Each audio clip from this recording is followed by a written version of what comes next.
Ko so se dopolnili dnevi njenega očiščevanja po Mojzesovi postavi, so ga prinesli v Jeruzalem, da bi ga postavili pred Gospoda, kakor je zapisano v Gospodovi postavi.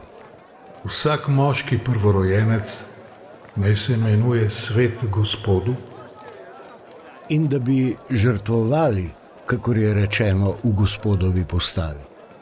2 grlici ali 2 golobčka. Bil pa je v Jeruzalemu mož, ki mu je bilo ime Simeon. Bil je pravičen in bogaboječ. Pričakoval je Izraelovo tolažbo in Sveti Duh je bil nad njim. In Sveti Duh mu je razodel, da ne bo videl smrti, dokler ne bo videl Gospodovega Mesija. V duhu je prišel v tempelj.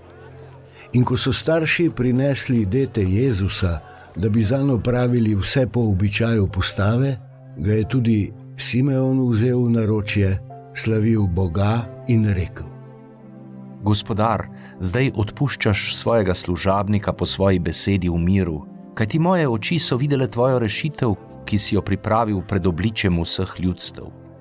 Luč v razodetje poganom in slavo Izraela, tvojega ljudstva. Njegova oče in mati sta se čudila temu, kar se je govorilo o njem. Simeon jih je blagoslovil in rekel Mariji, njegovi materi: Glej, ta je postavljen v padec in v stajenje mnogih v Izraelu in v znamenje, ki se mu nasprotuje.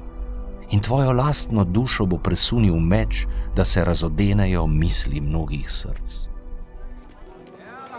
Tam je bila tudi prerokinja Ana, Fanuelova hči iz Aserjevega rodu.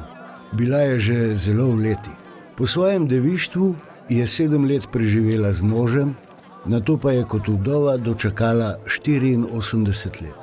Templja ni zapuščala, ampak je noč in dan s posti in molitvami služila Bogu. Prav tisto uro je stopila tja in zahvaljujoč se slavila Boga ter v njem pripovedovala vsem, ki so pričakovali odkupitev Jeruzalema.